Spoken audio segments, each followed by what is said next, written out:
என் தாயையும் தந்தையையும் வணங்குகிறேன்.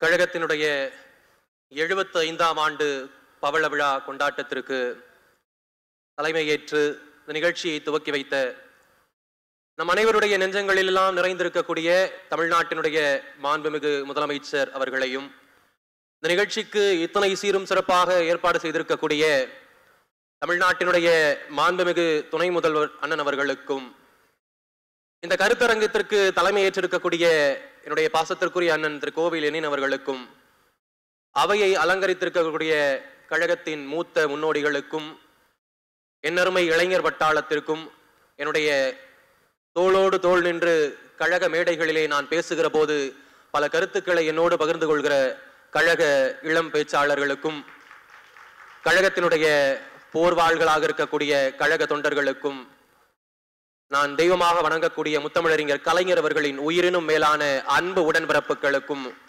என்னுடைய வணக்கத்தை கூறி, பொதுவா திமுக காரனுக்கும் மற்ற கட்சிக்காரங்களுக்கும் ஒரு வேறுபாடு உண்டு. பொதுக்கூட்டம் வந்துட்டா கரண்ட் கம்பத்து மேல ஏறுறது, டிரான்ஸ்பார்மரை உடைக்கிறது, இந்த சைடு பிரிட்ஜை உடைக்கிறது, இதெல்லாம் பண்ணா மற்ற கட்சிக்காரங்க. ஆனா பொதுக்கூட்டம்னு வந்துட்டா ஒழுங்கான முறையில ஒரு ராணுவ கட்டுப்பாட்டுல ஒரு கருத்தரங்கம் நடத்துவது, ஒரு சொற்பொழிவு நடத்துவது, ஒரு புத்தக கண்காட்சி நடத்துவது என்று அறிவு சார்ந்து இயங்கினால் அது திமுக காரங்க. ஒரு தலைவனை பார்க்க வருகிற தொண்டன் அவன் சாப்பிட்டானா, அவன் தண்ணி குடிச்சானா, அவனுக்கு சரியான கழிப்பறை வசதி இருக்கா, அவன் இருக்கானா, போனானா, செத்தானா, அதை கூட கண்டுக்காம இருந்தா அது மத்த கட்சிக்காரங்க. ஆனா இந்த சைட்ல நிக்கிற எங்க அண்ணனுங்கள்லாம் பாத்தீங்களா அப்படியே தான் நிப்பாங்க. ஏன்னா நம்மளை பாத்துக்கிறதுக்கு இத்தனை பேர் இருக்காங்க, இவங்களுக்கு சரியா சாப்பாடு போச்சா, இவங்களுக்கு சரியா தண்ணி போச்சா, இவங்களுக்கான ரெஸ்ட் ரூம் எங்க இருக்கு அதை காட்டணுமே. நாம் எல்லோரும் சாப்பிட்டோமா, எல்லாருமே வசதியா தான் இருக்கோமான்ட்டு நம்முடைய மாண்புமிகு முதல்வர் அவர்களும் நம்முடைய மாண்புமிகு அண்ணன் திரு உதயநிதி அவர்களும் நம்மை குறித்து சிந்தித்ததனால் தான் இன்றைக்கு இத்தனை வசதிகளோடு இங்க இருக்கிறோம். இது திமுக. என் பிள்ளை ஹாஸ்பிட்டல் அட்மிட் பண்ணிருக்கேன், என் பிள்ளை ஐசியூல இருக்கு, என் பிள்ளை செத்து போச்சு, ஆனா என்ன, என்னுடைய இந்த நடிகரை பார்க்க போய் தானே அந்த பிள்ளை செத்து போச்சு, அது எனக்கு பெருமைதான்ட்டு ஒரு பேயாக இருக்கக்கூடிய தாய் சொன்னால் அது மத்த கட்சி. ஆனால் என் கட்சிக்கு பவள விழா, நான் போறது மட்டும் இல்ல, என் வீட்டில் இருக்கக்கூடிய அடுத்த தலைமுறையும் என்னுடைய குழந்தைகளையும் கூட்டி கொண்டு போய் திராவிட இயக்கத்தினுடைய வரலாற்றை அந்த குழந்தைகளுக்கு நான் கற்றுக் கொடுக்கிறேன்னு சொன்னா அது திமுக. இன்னும் ஒரே ஒரு செய்தி சொல்றேன். திமுக காரங்க, திமுக பக்கத்துல நிக்கிறவங்க எப்படி இருப்பாங்கன்ட்டு. இந்த நிகழ்ச்சி ஆரம்பிக்கிறதுக்கு முன்னாடி மேடைக்கு பின்னாடி அமர்ந்திருந்தேன். நம்முடைய மாண்புமிகு அண்ணன் திரு உதயநிதி அவர்களுடைய நேர்முக உதவியாளர் அண்ணன் திரு செந்தில் அவர்கள் வந்தார். அவர் வரும்போது எந்திரிச்சு நிக்க முயற்சி பண்ண, ஆனா அவர் என்ன எந்திரிச்சு நிக்க விடல, என் தோலை பிடிச்சு அழுத்தினார். நான் ஒரு 3 முறை முயற்சி பண்ணி மேடையில் அவருக்கு மரியாதை கொடுக்கறது 3 முறை முயற்சி பண்ண எந்திரிக்கிறதுக்கு விடவே இல்லை. அவர் என் தோலை பிடிச்சு கனமா அழுத்துறாரு. அவர் என் தோல் மேல வச்ச கனம் எனக்கு ஒரு விஷயத்த சொல்லுச்சு. என்ன தெரியுமா தம்பி, ஒரு 60-70 வருஷத்துக்கு முன்னாடி என் தாத்தா ஒருத்தர் முன்னாடி நின்றுப்பாரு, 40-50 வருஷத்துக்கு முன்னாடி எங்க அப்பா ஒருத்தர் முன்னாடி நின்றுப்பாரு. இன்னைக்கு என் புள்ள நீ ஒருத்தர் முன்னாடி நிக்க கூடாதுன்றதுக்காக தான் நான் இந்த மேடை போட்டிருக்கேன், நீ யாரு முன்னாடி நிக்காத என்று ஆதிக்கமற்ற சமுதாயத்தை அமைத்தே தீர்வோம் என்று திராவிட இயக்க சிந்தனை கொண்டவர்கள் ஒவ்வொருவரும் முயற்சி செய்து கொண்டிருக்கிறார்கள். என்னுடைய அன்பிற்குரியவர்களே, இந்த விழாவுக்கு வரும்போது வாசல்ல இந்த காவலர்கள்லாம் நின்று இருப்பாங்க இல்லைங்களா, அவர்களை கடந்துதான் எல்லோரும் வந்திருப்போம். உங்களுக்கு ஒரே ஒரு சின்ன செய்தி சொல்றேன். இந்த நிகழ்ச்சி முடிஞ்சு நீங்க எல்லாம் போறப்போ நிறைய ஆண் காவலர்கள் இருப்பாங்க.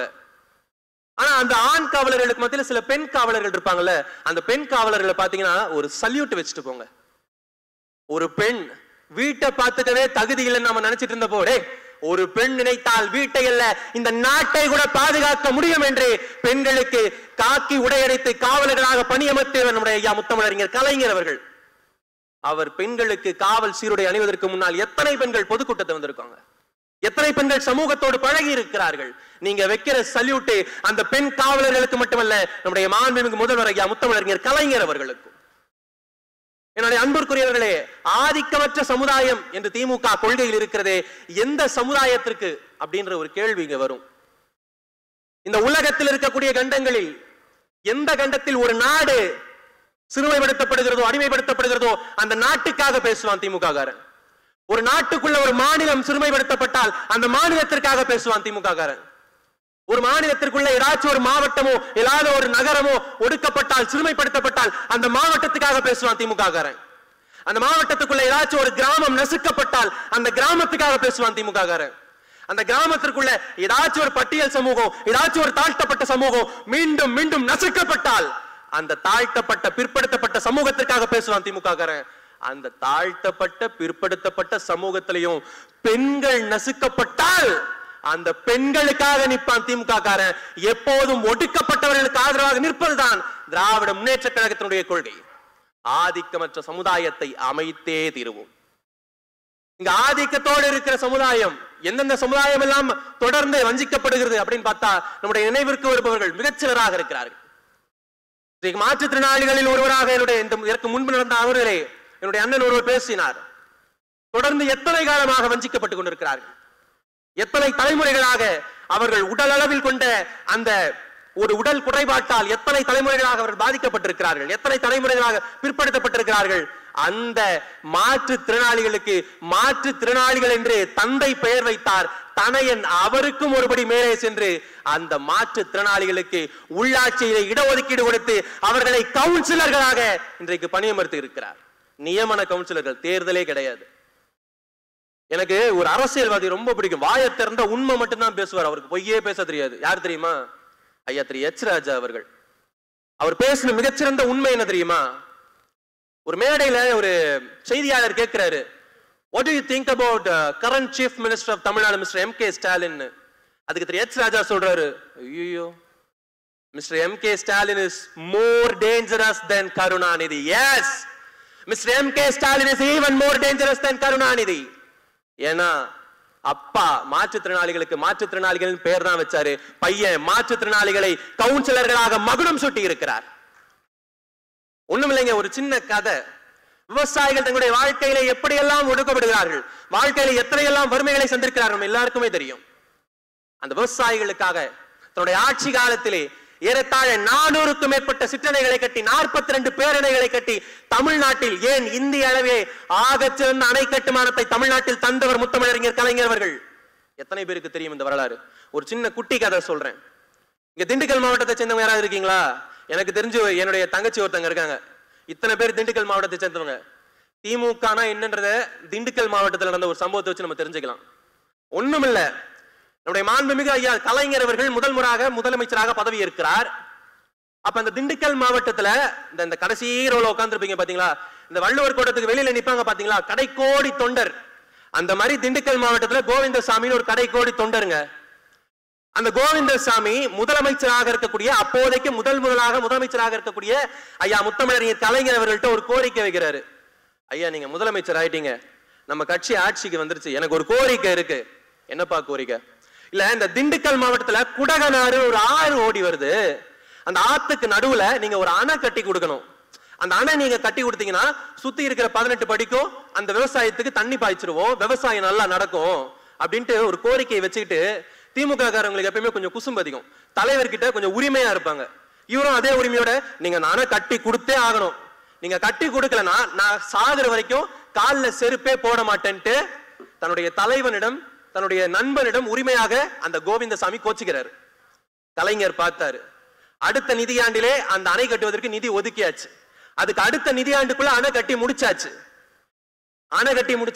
இந்த செய்தி கோவிந்தசாமிக்கும் தெரிஞ்சிருச்சு. ஆனாலும் ஒரு காலில் செருப்பு போடல. இந்த செய்தி ஐயா கலைஞர் காதுக்கு போகுது. ஐயா, இந்த மாதிரி நம்ம அணைலாம் கட்டி கொடுத்துட்டோம், ஆனாலும் கோவிந்தசாமி காலில் செருப்பு போட மாட்டேன்னு அடம் பிடிக்கிறாரு, இப்ப என்னங்க பண்றதுன்னு ஐயா கலைஞரிடம் கேட்கிறார்கள். கலைஞர் யோசிக்கிறாரு, ஒரு நிமிஷம் யோசிக்கிறாரு. யோசிச்சுட்டு பாக்குறாரு, அப்படியா, சரி ஒண்ணும் இல்ல, திண்டுக்கல்ல ஒரு பிரம்மாண்டமான மேடை போடு அப்படின்றாரு. ஊரு ஃபுல்லா போஸ்டர் விட்டு, கட்சி கொடி அங்கங்க பறக்க விடு, நானே திண்டுக்கலுக்கு வரேன் அப்படின்ட்டு எல்லா ஏற்பாடும் நடந்துருச்சு. திமுக காரன் ஏன் தெரியுமா கெத்தா இருக்கான்? இத்தனை ஆண்டுகள் 75 வருஷம் கடந்துருச்சு. ஏன் தெரியுமா திமுக காரன் காலரை தூக்கி விட்டு அப்படியே கெத்தா நிக்கிறான்? நல்லா கேட்டுக்கோங்க. அந்த திண்டுக்கல் மாவட்டத்திலே பலாயிரக்கணக்கான மக்கள் கூடியிருக்கிற மேடையிலே, அந்த பிரம்மாண்ட மேடையிலே 2.5 கோடி தொண்டர்களை கொண்ட திராவிட முன்னேற்ற கழகத்தினுடைய தலைவர், 6.5 கோடி வாக்காளர்கள் தேர்ந்தெடுக்கப்பட்ட முதலமைச்சர் ஐயா முத்தமிழறிஞர் கலைஞர் அவர்கள் யாரு என்னன்னே தெரியாத ஏழை தொண்டன் கோவிந்தசாமியை மேடையில் ஏற்றி தன்னுடைய 2 கரங்களால் அந்த ஏழை தொண்டனுடைய கால்களை பிடித்து செருப்பு அணிவித்திருக்கிறார்.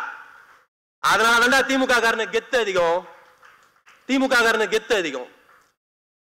தன்னுடைய பதவியை பாதுகாத்துக் கொள்ள, தன்னுடைய சொத்தை பாதுகாத்துக் கொள்ள, தன்னுடைய அதிகாரத்தை பாதுகாத்துக் கொள்ள செருப்ப நக்கிடு வரலாறு இருக்கு. ஆனால் தன்னுடைய ஏழை தொண்டனை உயிரினும் மேலாக மதித்து அந்த ஏழை தொண்டன் கால்களை பிடித்து ஒரு கழக தலைவன் செருப்பு அணிவித்த வரலாறு திராவிட முன்னேற்ற கழகத்திற்கு சொந்தமானது. ஏன்னா திமுக இன்னைக்கும் பதவியில் இருப்பவர்கள் எல்லோரும் மேல இருந்து ஒரே நாள்ல வந்தவங்க கிடையாது. கீழ இருந்து தெரு தெருவா போஸ்டர் ஒட்டி, மேடை போட்டு, மைக்கு போட்டு, லைட் கட்டி, கொடி கட்டி, கொஞ்சம் கொஞ்சமா உழைப்பால் உயர்ந்தவர்கள் தான் இன்றைக்கு இந்த கழகத்திலே ஒரு அதிகாரத்தில் இருக்கிறார்கள். அதனால்தான் திமுக இன்றைக்கும் ஆதிக்கத்திற்கு எதிராக போராடி கொண்டிருக்கிறது. ஆதிக்கமற்ற சமுதாயத்தை அமைத்தே தீருவோம் என்று.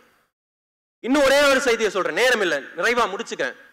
வரலாற்று தரவுகளோடு மட்டுமல்ல, உண்மையில ஆதிக்கம் இல்லாத சமுதாயத்தை திமுக அமைச்சிருச்சாப்பா?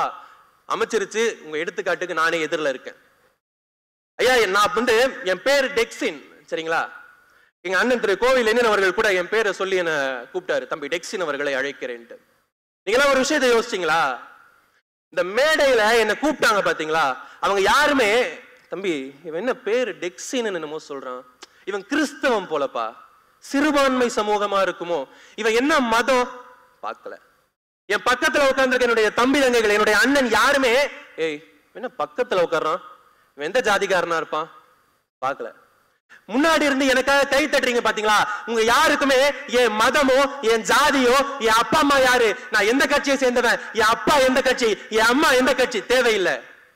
ஏய், அந்த பையன் படிச்சிருக்கான், அவனுக்கு அறிவு இருக்கு, அவன்கிட்ட ஒரு அரை மணி நேரம் மைக்க கொடுத்தா ஒரு கூட்டரங்கையை தட்டி ஆளுகிற திறமை இருக்கு, ஏத்துறா மேடையில. இதுதான் திமுக. திமுகவிற்கு உங்கள் சாதி தேவையில்லை, திமுகவிற்கு உங்கள் மதம் தேவையில்லை, திமுகவிற்கு நீ எந்த ஜாதிகார, எந்த இனத்தை சேர்ந்தவன், உன் அப்பா யாரு, அம்மா யாரு, எதுவுமே தேவையில்லை. உனக்கு திறமை இருந்தால், உன்னிடம் பணிவு இருந்தால், உன்னிடம் உழைப்பு இருந்தால், இந்த கழகம் உனக்கான மேடைகளை அமைத்து கொடுத்து கொண்டே இருக்கும். அதுதான் திமுக. நான் கண்ணகி நகர் பகுதியிலிருந்து வர்றவங்க, எல்லா கட்சிக்காரங்களுமே கண்ணகி நகர்ல இருப்பாங்க. கண்ணகி நகர்ன்றது ஒரு குடிசை மாற்று வாரியம், இங்க நிறைய பேருக்கு தெரியும். சமீபத்துல கூட ஆசிய போட்டியில கார்த்திகான்ற ஒரு பிள்ளை தங்கம் வாங்கிச்சு, அந்த பகுதியை சேர்ந்தவன் தான் நானும். இந்த கண்ணகி நகர்ன்றதுக்கு ஒரு சிறப்பு இருக்கு, என்ன தெரியுமா? அங்க எல்லா கட்சிக்காரங்களும் இருப்பாங்க. திமுக இருக்கும், அண்ணா திமுக இருக்கும், காங்கிரஸ் இருக்கும், பாஜக இருக்கும், நாம் தமிழர் இருக்கும், எல்லா கட்சியும் இருக்கும். எல்லா கட்சிக்காரங்களே கண்ணகி நகர் ஜனங்களை பயன்படுத்திப்பாங்க. ஆனா எதுக்கு தெரியுமா? மேடை போடுறதுக்கு, லைட்டு கட்டுறதுக்கு, கொடி கட்டுறதுக்கு, கீழே நின்று வாழ்க ஒழிகன் கத்துறதுக்கு, கும்பலோட நின்று கை தட்டுறதுக்கு, இதுக்குதான் பயன்படுத்துவாங்க. வாழ்க்கை ஃபுல்லா மேடை போடுறதுக்கு மட்டுமே பயன்படுத்தப்பட்ட ஒரு கூட்டத்திலிருந்து முதல் முறையாக ஒருவனை மேடை ஏற்றி இருக்கிறது திமுக. தெரு தெருவா லைட்டு கட்ட மட்டுமே பயன்படுத்தப்பட்ட ஜனங்களிலிருந்து முதல் முறையாக வெளிச்சத்திற்கு எதிரே என்னை நிற்க வைத்திருக்கிறது திமுக. மைக்கு போட மட்டுமே பயன்படுத்தப்பட்ட ஒரு கூட்டத்திலிருந்து முதல் முறையா, தம்பி உனக்கு நான் மைக்கு போடுறேன் பேசுறான்ட்டு என்னை பேச வைத்திருக்கிறது திமுக. ரோடு ஃபுல்லா போஸ்டர் ஒட்டிட்டு இருந்த கூட்டத்திலிருந்து என் போட்டோவை இன்னைக்கு போஸ்டர் போட்டி பேனர்ல ஒட்டி இருக்கிறது திமுக. திமுக தன் வாழ்நாள் முழுவதும் ஆதிக்கமற்ற சமுதாயத்தை அமைத்தே தீரும் என்கிற உறுதிமொழியோடு கடைக்கோடி திமுக தொண்டன் ஒருவன் உயிரத்திலே உதிரம் இருக்கிறவரை போராடிக்கொண்டே இருப்பான் என்று சொல்லி, வாழ்க பெரியார், வளர்க அண்ணா, வெல்க முத்தமிழறிஞர் கலைஞர் அவர்களின் நாமம் என்று சொல்லி நிறைவாக இந்த அரங்கிற்கு ஒத்துழைப்பு அளித்திருக்கக்கூடிய கழக உடன்பிறப்புகள் அனைவருக்கும் நன்றியை கூறி விடைபெறுகிறேன். நன்றி, வணக்கம். ஆதிக்கமற்ற சமுதாயத்தை திராவிட முன்னேற்ற கழகம் தமிழ்நாட்டில் கட்டியமைத்திருக்கின்ற நிலையில் அந்த இயக்கமே ஆதிக்கமற்ற ஒரு இயக்கமாக இருப்பதையும், அந்த இயக்கத்தில் பங்கு பெற்றிருக்கின்ற அன்பு தம்பி டெக்ஸின் அவர்களே அதற்கு ஒரு எடுத்துக்காட்டாக இருப்பதையும் எடுத்து சொல்வதற்கு பெயர்தான் தன்மானம், சுயமரியாதை. எனவே ஆதிக்கத்தை தகர்த்து சுயமரியாதையை காப்பாற்றி இருக்கின்ற இந்த இயக்கத்தினுடைய அடுத்த முழக்கமான முத்தமிழறிஞர் கலைஞர் கொடுத்த இந்தி திணிப்பை என்றும் எதிர்ப்போம் என்ற முழக்கத்தை முன்னெடுத்து பேச வருகிறார் கழகத்தினுடைய இளம் பேச்சாளர் நாகப்பட்டினத்தைச் சேர்ந்த சகோதரி அகிலா அவர்கள்.